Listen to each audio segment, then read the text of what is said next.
Hello everyone, I welcome you to Aakalan YouTube channel. आज हम continue करेंगे केमिस्ट्री की टेस्ट सीरीज़ जो कि बहुत इंपॉर्टेंट है रेलवे ग्रुप डी एग्जामिनेशन के लिए। आप हमारा आकलन ऐप डाउनलोड कर सकते हैं गूगल प्ले से, जहाँ पे आपको वेरियस कॉम्पिटिटिव एग्जाम्स के टेस्ट सीरीज़ प्रोवाइड किए जाते हैं। अगर आपने अभी तक हमारा चैनल सब्सक्राइब नहीं करा है तो प्लीज़ चैनल को सब्सक्राइब करें, वीडियोस को लाइक करें और मैक्सिमम लोगों तक इन्हें ज़रूर शेयर करें। आप इस वीडियो की PDF को डाउनलोड कर सकते हैं हमारे टेलीग्राम ग्रुप से, जिसका लिंक हमने डिस्क्रिप्शन बॉक्स में मेंशन किया है। तो टेस्ट सीरीज शुरू करते हैं। सबसे पहला क्वेश्चन है, प्राकृतिक गैस का दहन किस प्रकार का रासायनिक अभिक्रिया है। तो आपको बताना है What type of chemical reaction is the combustion of natural gas। जो प्राकृतिक गैस है उसका दहन किस टाइप का रासायनिक अभिक्रिया है। ऑप्शन हमारे पास है संयोजन अभिक्रिया, अपघटन अभिक्रिया, ऊष्मक्षेपी अभिक्रिया या फिर विघटन अभिक्रिया। करेक्ट आंसर है यहाँ पे ऑप्शन सी, जो कि है ऊष्मक्षेपी अभिक्रिया। अब जो ऊष्मक्षेपी अभिक्रिया होती है उसमें क्या होती है कि जो जब भी कोई अभिक्रिया होती है तो हमारे हीट उसमें रिलीज़ होती है, ठीक है। तो इस तरह के अभिक्रिया को हम ऊष्मक्षेपी अभिक्रिया बोलेंगे। नेक्स्ट क्वेश्चन है, गैस्ट्रिक पाचन कुशलता से होता है। तो आपको यहाँ पे बताना है कि जो गैस्ट्रिक पाचन है वो कौन से माध्यम में कुशलता से होगा। ऑप्शंस हमारे पास है अम्लीय माध्यम, क्षारीय माध्यम, तटस्थल माध्यम या फिर अत्यधिक क्षारीय माध्यम। करेक्ट आंसर है यहाँ पे ऑप्शन ए, जो कि है एसिडिक मीडियम यानी कि अम्लीय माध्यम। अगर हम बात करें गैस्ट्रिक पाचन की, तो जो गैस्ट्रिक पाचन होता है अम्लीय माध्यम में बेहतर ढंग से होगा अगर हम कंपेयर करें क्षारीय माध्यम से, तो ठीक है। तो वो जो गैस्ट्रिक पाचन होता है वो अम्लीय माध्यम में बेहतर ढंग से होता है। Next question, the raw materials of photosynthesis are. प्रकाश संश्लेषण के लिए कच्चे माल क्या है मतलब आपको बताना है कि रॉ मटेरियल्स मतलब कि जो प्रकाश संश्लेषण है उस प्रोसेस को होने के लिए क्या क्या रॉ मटेरियल्स की रिक्वायरमेंट होती है। ऑप्शंस हमारे पास है कार्बन डाइऑक्साइड, ऑक्सीजन, हाइड्रोजन या फिर नाइट्रोजन और वाटर, और लास्ट ऑप्शन है ऑक्सीजन और वाटर, ठीक है। यहाँ पे करेक्ट आंसर हो जाएगा ऑप्शन ए, जो कि है कार्बन डाइऑक्साइड। जैसे कि आपको पता होगा कि जो प्रकाश संश्लेषण होता है उसमें कार्बन डाइऑक्साइड, सनलाइट है ना, और सनलाइट और वाटर, इन सभी की क्या होती है, ज़रूरत होती है। मतलब कि ये रॉ मटेरियल की तरह काम करते हैं और फोटोसिंथेसिस इनके प्रेजेंस में होता है, ठीक है। नेक्स्ट क्वेश्चन है, एरोमेटिक हाइड्रोकार्बन के अणुओं में कम से कम डैश बेंजीन की तरह की रिंग होनी चाहिए। तो जो एरोमेटिक हाइड्रोकार्बन्स होते हैं उनमें कितनी बेंजीन की रिंग होनी चाहिए, लीस्ट मतलब कम से कम इतनी तो होनी चाहिए, ठीक है। ऑप्शन हमारे पास हैं 4, 3, 2 या फिर 1। करेक्ट आंसर है ऑप्शन डी, जो कि है 1। तो जो एरोमेटिक हाइड्रोकार्बन है उसमें एटलीस्ट 1 बेंजीन रिंग होनी चाहिए। नेक्स्ट क्वेश्चन है, जिन प्रतिक्रियाओं में एक साथ ऑक्सीकरण और अवकरण अभिक्रिया होती है उन्हें डैश कहा जाता है। तो आपको बतानी है ऐसे रिएक्शन जहाँ पे ऑक्सीडेशन भी हो रहा है, ऑक्सीकरण भी हो रहा है और अवकरण मतलब कि रिडक्शन भी हो रहा है। ऐसी रिएक्शन जहाँ पे ऑक्सीडेशन और रिडक्शन दोनों ही हो रहा है, तो ऐसी अभिक्रिया को क्या बोलते हैं। ऑप्शन हमारे पास है फेरल प्रतिक्रियाएं, रिडॉक्स प्रतिक्रियाएं, डिमग प्रतिक्रियाएं या फिर कैरोल प्रतिक्रियाएं। यहाँ पे करेक्ट आंसर है हमारा ऑप्शन बी, जो कि है रिडॉक्स प्रतिक्रियाएं। अब जो रिडॉक्स रिएक्शंस होते हैं उसमें जो ऑक्सीकरण और रिडक्शन दोनों ही एक साथ होगी, तो इस टाइप के हम अभिक्रियाओं को क्या बोल देंगे, रिडॉक्स अभिक्रियाएं, ठीक है। अगर आपको हमारा कंटेंट पसंद आता है तो प्लीज़ वीडियोस को लाइक करें, चैनल को सब्सक्राइब करें और मैक्सिमम लोगों तक इन्हें ज़रूर शेयर करें। 6th क्वेश्चन है हमारा, ऑक्सीकरण प्रतिक्रिया में क्या होता है। What happens in an oxidation reaction. Option हमारे पास हैं, प्रोटीन खो जाते हैं, इलेक्ट्रॉन खो जाते हैं, न्यूट्रॉन खो जाते हैं या फिर इलेक्ट्रॉन प्राप्त होते हैं। यहाँ पे करेक्ट आंसर है ऑप्शन बी, जो कि इलेक्ट्रॉन्स आर लॉस्ट। तो जो ऑक्सीकरण प्रतिक्रिया है उसमें इलेक्ट्रॉन्स लॉस्ट हो जाते हैं, इलेक्ट्रॉन खो जाते हैं, ठीक है। अगर हम बात करें ऑक्सीडेशन की, ऑक्सीकरण की, तो हमें पता चल गया कि उसमें क्या होता है, इलेक्ट्रॉन्स खो जाते हैं। और अगर हम बात करें रिडक्शन की तो उसमें इलेक्ट्रॉन्स का क्या होता है, गेन होता है, ठीक है, इलेक्ट्रॉन्स का लाभ होता है। नेक्स्ट क्वेश्चन है, निम्न में से अधिकतम घनत्व किस में है, विच among the following has the maximum density. हमारे पास ऑप्शंस हैं पानी, बर्फ, इथाइलिन या फिर एसीटोन। यहाँ पे करेक्ट आंसर है ऑप्शन ए जो कि है पानी। तो सबसे ज़्यादा घनत्व किसका है, यहाँ पे पानी का है, ठीक है। अब जो पानी का घनत्व होता है, उस पानी के घनत्व को पानी के प्रति इकाई आयतन के भार में रूप में परिभाषित किया जा सकता है, जो कि पानी के भार पर निर्भर करता है। मतलब जो डेंसिटी होती है वाटर की, उसको हम कैसे डिफाइन करते हैं, उसकी डेफिनेशन आपको यहाँ पे दिया हुआ है, ठीक है। नेक्स्ट क्वेश्चन है, निम्न में से कौन सा अणु एक डबल सहसंयोजक बॉन्ड से जुड़ा है, which of the following molecules is joined by a double covalent bond. तो आपको बताना है कि कौन सा ऐसा मॉलिक्यूल है जो कि डबल कोवेलेंट बॉन्ड से जुड़ा है। ऑप्शन हमारे पास है Cl2, O2, N2 या फिर He2। या करेक्ट आंसर है ऑप्शन बी जो कि है O2। तो जहाँ पे जो ऑक्सीजन मॉलिक्यूल है वो डबल कोवेलेंट बॉन्ड से जुड़ा है। नेक्स्ट क्वेश्चन है, निम्न में से कौन सी एक ऊष्माग्राही अभिक्रिया है। तो आपको बताना है कि कौन सी एक एंडोथर्मिक रिएक्शन है। ऊष्माग्राही अभिक्रिया मतलब यहाँ पे हीट क्या हो रही है, एब्जॉर्ब हो रही है, ठीक है। हमने पीछे पढ़ा था एक्सोथर्मिक रिएक्शन जहाँ पे हीट इवॉल्व हो रही थी, और यहाँ पे ऊष्माग्राही अभिक्रिया में हीट एब्जॉर्ब हो रही है, ठीक है। ऑप्शन हमारे पास है श्वसन, दहन, पसीना आना या फिर प्राकृतिक गैस का जलना। करेक्ट आंसर हो जाएगा यहाँ पे ऑप्शन सी जो कि है पसीना आना। तो जो पसीना आना है वो क्या है, एक एंडोथर्मिक रिएक्शन है। नेक्स्ट क्वेश्चन है हमारा, विच among the following is white phosphorus. निम्न में से कौन सा सफ़ेद फॉस्फोरस है। ऑप्शन हमारे पास हैं P1, P6, P4 या फिर P5। यहाँ पे करेक्ट आंसर है ऑप्शन सी जो कि है P4। तो P4 क्या है, वाइट फॉस्फोरस है।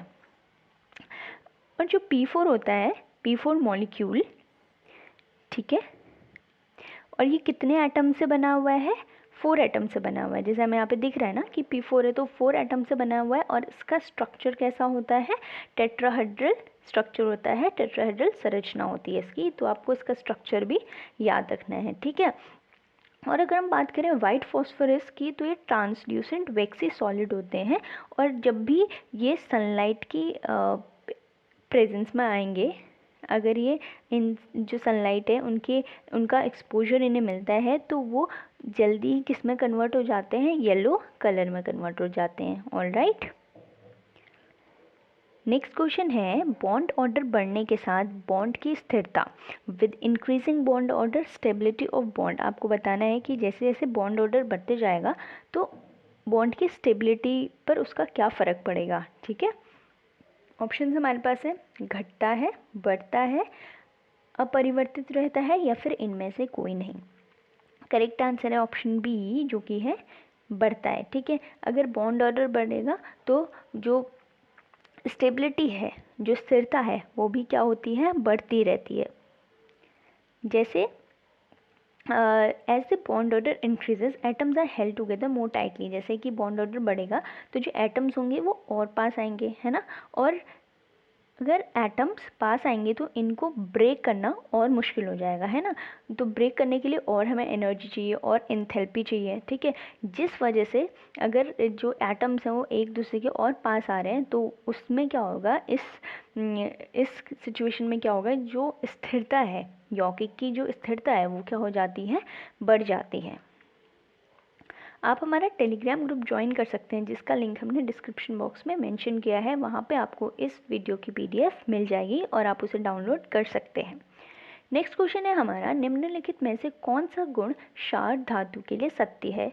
Which of the following property is true for an alkali metal. Option हमारे पास हैं कम इलेक्ट्रोनेगेटिविटी, कम आयनीकरण भार, कम घनत्व या फिर उपरोक्त सभी। करेक्ट आंसर है यहाँ पे ऑप्शन डी जो कि है उपरोक्त सभी। तो आपको ऐसा प्रॉपर्टी बताना था जो कि क्षार धातु के लिए सत्य है, ठीक है। तो ये सारे ही कम इलेक्ट्रोनेगेटिविटी, कम आयनीकरण भार, कम घनत्व, ये सब ही क्या है, एल्कली मेटल के, क्षार धातु के लिए सत्य हैं, ठीक है। नेक्स्ट क्वेश्चन है हमारा, निम्नलिखित में से कौन एक उत्कृष्ट गैस नहीं है? विच among the following is not a noble gas? Option हमारे पास है आर्गन, रेडॉन, नियॉन या फिर ब्रोमीन। करेक्ट आंसर हो जाएगा यहाँ पे ऑप्शन डी जो कि है ब्रोमीन। तो ब्रोमीन एक नोबल गैस नहीं है। अगर हम बात करें ब्रोमीन की तो उसको हम कैसे लिखते हैं? सिंबल क्या होता है उसका? Br होता है, ठीक है। और इसका एटॉमिक नंबर होता है 35।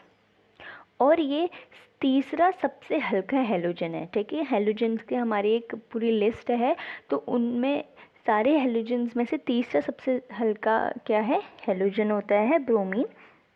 और अगर हम बात करें लिक्विड रूम टेम्परेचर में, ये क्या होता है? वॉलेटाइल होता है, ठीक है, वाष्पशील होता है। नेक्स्ट क्वेश्चन है, the most malleable metal is, तो सबसे लचीला धातु आपको बताना है कौन सा है? ऑप्शन हमारे पास है प्लेटिनम, चांदी, लोहा या फिर सोना। करेक्ट आंसर है ऑप्शन डी जो कि है सोना। जैसे हमें पता है कि जो सोना है वो मोस्ट मेलिएबल होता है। मतलब कि मेलेबिलिटी का क्या मतलब होता है कि इस धातु को हम पतली चादरों में कन्वर्ट कर सकते हैं, ठीक है। बीट करके इनको थिन शीट्स में कन्वर्ट किया जा सकता है। जैसे कि हम ज्वेलरीज वगैरह बनाते हैं ना, अलग अलग टाइप की हम ज्वेलरीज बनाते हैं, वो गोल्ड की बनाते हैं, सिल्वर की बनाते हैं। तो इन दोनों ही जो मेटल्स की मेलेबिलिटी होती है वो सबसे ज़्यादा रहती है, ठीक है। नेक्स्ट क्वेश्चन, वायुमंडल में सबसे प्रचुर मात्रा में पाए जाने वाली दुर्बल गैस कौन सी है? The most abundant rare gas in atmosphere is, option हमारे पास है हीलियम, नियॉन, आर्गन या फिर जेनॉन। यहाँ पे करेक्ट आंसर है हमारा ऑप्शन सी जो कि है आर्गन। तो वायुमंडल में सबसे प्रचुर मात्रा में पाए जाने वाली दुर्बल गैस कौन सी है? आर्गन। ओके। नेक्स्ट क्वेश्चन है, अगर हम आर्गन की बात करें तो आर्गन को हम कैसे लिखते हैं? Ar, और उसका एटॉमिक नंबर कितना होता है? 18 होता है, ठीक है। नेक्स्ट क्वेश्चन है, निम्नलिखित में से कौन सा गलत है? तो आपको बताना है कि कौन सा इनकरेक्ट है। ऑप्शन हमारे पास है पारा, चांदी, सोडियम या फिर पोटेशियम। करेक्ट आंसर है यहाँ पे ऑप्शन डी जो कि है पोटेशियम। तो अब यहाँ पे इनकरेक्ट पूछा था, अब पोटेशियम का तो यहाँ पे सिंबल के दिया हुआ है, तो ये भी करेक्ट है, और सिल्वर भी करेक्ट है, मरकरी भी करेक्ट है और सोडियम भी करेक्ट है, ठीक है। इनमें से कोई भी इनकरेक्ट नहीं है, सभी के जो एलिमेंट्स के जो सिंबल्स हैं वो करेक्ट ही हैं। नेक्स्ट क्वेश्चन है, वे तत्व जो धातु और अधातु दोनों के गुण प्रदर्शित करते हैं, elements which show properties of both metals and non metals are called. Option हमारे पास है एलोट्रॉप्स, मेटेलॉइड्स, एलॉइज या फिर कोलॉइड्स। यहाँ पे करेक्ट आंसर है हमारा ऑप्शन बी जो कि है मेटेलॉइड्स। तो ऐसा तत्व जो धातु और अधातु दोनों के ही गुण को प्रदर्शित करेगा, दोनों के ही गुण उसमें होंगे, तो उसको हम मेटेलॉइड्स बोलते हैं, ठीक है। अब a metalloid is a type of chemical element which has a preponderance of properties between that of metals and non metals, ठीक है। ये एक टाइप का क्या हो जाएगा? मिश्रण हो जाएगा, दोनों मेटल्स और नॉन मेटल्स का मिश्रण हम कह सकते हैं इसको। आप हमारा आकलन ऐप डाउनलोड कर सकते हैं गूगल प्ले से, जहाँ पे आपको वेरियस कॉम्पिटिटिव एग्जाम्स के टेस्ट सीरीज़ प्रोवाइड किए जाते हैं। रेलवे ग्रुप डी के टेस्ट सीरीज़ आपको इसमें मिल जाएंगी, तो आप वीडियो के एंड में गूगल प्ले से आकलन ऐप को डाउनलोड कर सकते हैं। नेक्स्ट क्वेश्चन हमारा है, निम्नलिखित में से कौन सा कैल्शियम का यौगिक नहीं है? Which of the following is not a compound of calcium? Option हमारे पास है जिप्सम, संगमरमर, चौक या फिर मोलिब्डेनम। करेक्ट आंसर है यहाँ पे ऑप्शन डी जो कि है मोलिब्डेनम। तो बाकी सारे जो भी जिप्सम है, मार्बल है, चौक है, ये सारे ही कंपाउंड हैं कैल्शियम के, मोलिब्डेनम को छोड़ के। नेक्स्ट क्वेश्चन है, सभी उत्कृष्ट गैसें हैं, ऑल नोबल गैसेज आर। आपको यहाँ पे नोबल गैसेस की प्रॉपर्टी बतानी है। ऑप्शन हमारे पास है रंगहीन, गंधहीन, रंगहीन और गंधहीन या फिर हल्का नीला। करेक्ट आंसर हो जाएगा यहाँ पे ऑप्शन सी जो कि कलरलेस और ऑडरलेस है, ठीक है। मतलब रंग भी नहीं होता है इसका और इसकी कोई स्मेल भी नहीं होती है।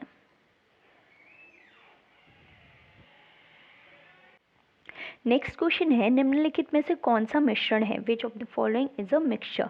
ऑप्शन हमारे पास है gun powder, iron sulphate, brass या फिर सूखी बर्फ। करेक्ट आंसर है यहाँ पे ऑप्शन ए जो कि है गन पाउडर। तो ये एक मिक्सचर है, ठीक है। अगर हम बात करें गन पाउडर की, तो जो गन पाउडर होता है उसको हम ब्लैक पाउडर के नाम से भी जानते हैं, ठीक है। और ये सबसे पहला ज्ञात रासायनिक विस्फोट है, ठीक है। और ये किसके मिक्सचर से बना हुआ है, किसके मिश्रण से बना हुआ है? सल्फर, कार्बन और पोटेशियम नाइट्रेट के मिश्रण से ये बना हुआ है। नेक्स्ट क्वेश्चन है, काजिमिर्स फंक या कासिमिर फंक एक पोलिश जैव रसायनज्ञ थे जिन्हें आमतौर पर निम्नलिखित में से किस अवधारणा के पहले सूत्रीकरण का श्रेय दिया जाता है? ऑप्शन हमारे पास है अमीनो एसिड, डीएनए, आरएनए या फिर विटामिन्स। यहाँ पे करेक्ट आंसर हो जाएगा ऑप्शन डी जो कि है विटामिन्स। नेक्स्ट क्वेश्चन है, निम्नलिखित में से कौन सा क्विक सिल्वर है? तो आपको बताना है विच among the following is a quick silver. Option हमारे पास है एल्यूमिनियम, मर्करी, लेड या फिर जिंक। करेक्ट आंसर है ऑप्शन बी जो कि है मरकरी। तो क्विक सिल्वर क्या है? मरकरी है। ओके, नेक्स्ट क्वेश्चन है, दिए गए विकल्पों में से किस उर्वरक में नाइट्रोजन का उच्चतम प्रतिशत पाया जाता है? Highest percentage of nitrogen is found in which among the following fertilizers among the given options. Options हमारे पास है calcium ammonium nitrate, calcium nitrate या फिर यूरिया। यहाँ पे करेक्ट आंसर हो जाएगा हमारा ऑप्शन डी जो कि है यूरिया। तो यूरिया एक ऐसा फर्टिलाइज़र है या फिर हम बोल सकते हैं ऐसा उर्वरक है जिसमें उच्चतम प्रतिशत पाया जाता है किसका? नाइट्रोजन, मतलब कि सबसे ज़्यादा नाइट्रोजन कंटेंट होता है यूरिया में। ओके, नेक्स्ट क्वेश्चन, निम्नलिखित में से किसे लोकप्रिय रूप में हाइपो कहा जाता है? जैसे which among the following is popularly known as hypo. Option हमारे पास है silver bromide, silver nitrate, sodium thiosulphate, sodium phosphate. Correct answer है ऑप्शन सी जो कि है सोडियम थायोसल्फेट। तो जो सोडियम थायोसल्फेट होता है वो एक इम्पॉर्टेंट इनऑर्गेनिक सॉल्ट है, ठीक है। और उसके बहुत सारे क्या हैं, मेडिकल यूजेस हैं, चिकित्सा में बहुत ज़्यादा इसका उपयोग किया जाता है और इसको हम हाइपो के नाम से भी क्या करते हैं, जानते हैं। और बहुत सारी फार्मास्यूटिकल्स प्रिपरेशन में भी इसका यूज़ किया जाता है, जैसे मेडिसिन वगैरह बनाने के लिए। Now our 25th question is, when copper powder is heated in air, a layer of copper oxide is deposited on its surface. What is the color of its layer? Copper चूर्ण को वायु में गर्म करने पर उसकी सतह पर कॉपर ऑक्साइड की एक परत जम जाती है। इस परत का रंग कैसा होता है? यहाँ पे आपको बताया है कि जो कॉपर पाउडर है, अगर जब उसे हम हीट करते हैं, हीट मतलब कि हम ऑक्सीजन के साथ उसे रिएक्ट कराएंगे तो कॉपर ऑक्साइड बनता है, ठीक है। अब जो ये कॉपर ऑक्साइड बनता है इसका रंग आपको बताना है कि इसका रंग कैसा होता है। Copper oxide is deposited on its surface and what is the colour of this layer. अब इस जो कॉपर ऑक्साइड होता है इसका कलर होता है ब्लैक, ठीक है। इसका क्या कलर होता है? ब्लैक होता है। आप ऑप्शंस को मत देखिएगा क्योंकि ये जो ऑप्शंस हैं वो गलत आ गए हैं यहाँ पे, ठीक है। तो इसका जो कॉपर ऑक्साइड का कलर कैसा होता है? ब्लैक होता है, ठीक है। So this was all. At last I would like to request you to subscribe our channel, like our videos और बेल आइकन को ज़रूर प्रेस करें ताकि आगे आने वाले इंपॉर्टेंट नोटिफिकेशंस आप तक पहुँचे। आप आकलन ऐप को डाउनलोड कर सकते हैं गूगल प्ले से, जहाँ पे आपको वेरियस कॉम्पिटिटिव एग्जाम्स के टेस्ट सीरीज़ प्रोवाइड किए जाते हैं। Thank you and have a good day.